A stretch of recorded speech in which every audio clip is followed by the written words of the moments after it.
mungkin pertanyaan saya kurang sopan. Saya masih single dan susah menahan nafsu saya.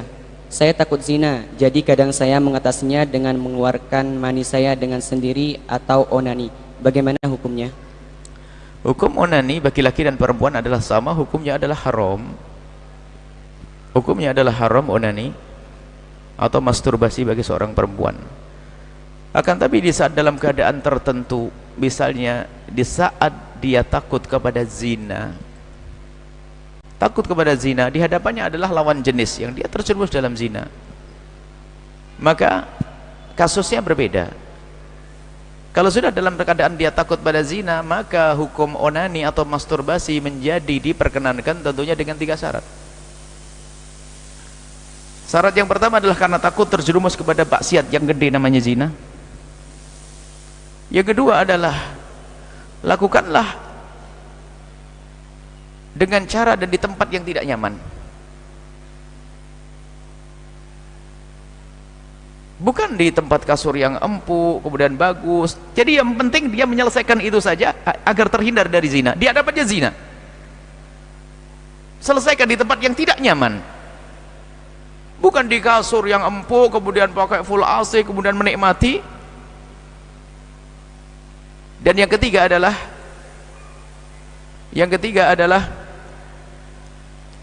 jangan dibarengi dengan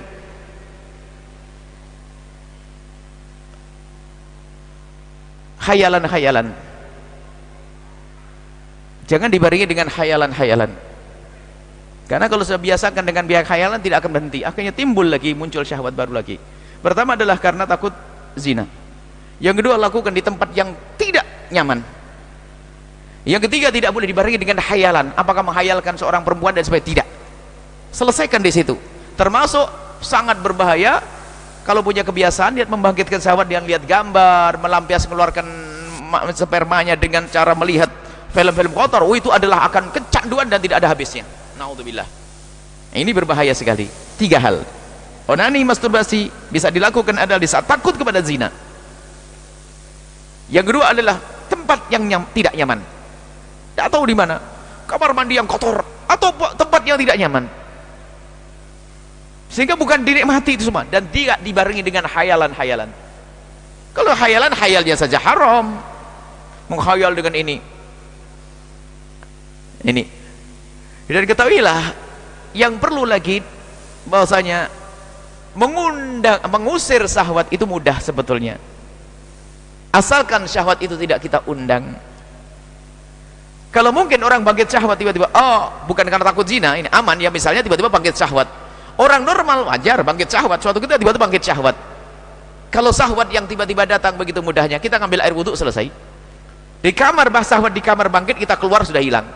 Tapi yang jadi masalah dan problem besar adalah syahwat yang diundang, melihat gambar, ngintip orang dan seterusnya. Bagaimana mau diusir? Mau diundang, diusir. Ada orang ngomong, saya ngusir syahwat saja, puasa tetap saja bangkit syahwatnya. Rumahmu jendelanya nggak kau tutup karena di sana ada sungai, internetmu masih buka, televisimu masih kau tonton. Gimana mau ngusir syahwat? Jadi kalau syahwat yang datang dengan sendirinya begitu mudahnya untuk diusir, akan tapi syahwat yang diundang susah untuk diusir. Takutlah kepada Allah Subhanahu wa taala, karena itu ada pengaruhnya juga. Kalau orang membiasakan dengan yang demikian itu, dia akan tidak bisa menemukan kepuasan dengan hakiki. Karena kalau biasakan dengan onani atau masturbasi, dia akan menikmati syahwat itu adalah dengan khayal yang tidak pernah ditemukan di alam nyata. Apalagi bagi siapapun yang sering melihat nonton porno, nonton film-film kotor, ketahuilah dia tidak akan ketemu, karena itu adalah di khayalannya saja. Sehingga bisa jadi biarpun punya istri yang cantik, suami yang ganteng, menjadi tidak puas.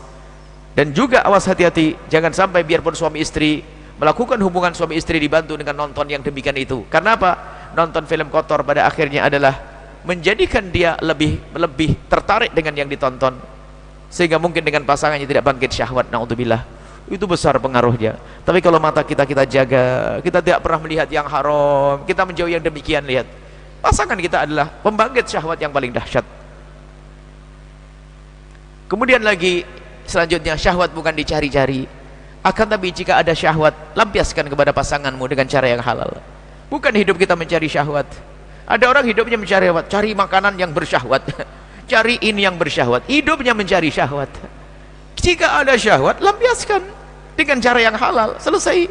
Bukan hidup kita mencari-cari sehingga setiap malam harus nonton, mau hubungan suami istri nonton film kotor. Begitu.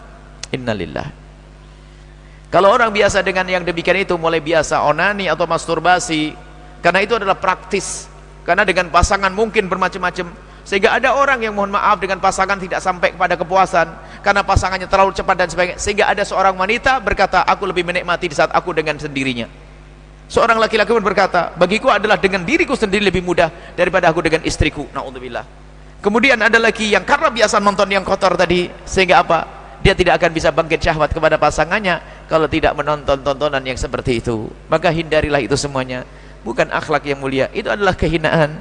Dan semoga Allah mengampuni kita semuanya, dan Allah menjaga kita semuanya, dan Allah memberikan kepuasan kita adalah kepada keridhaan Allah, kepuasan kita pada yang halal. Wallahu a'lam bissawab.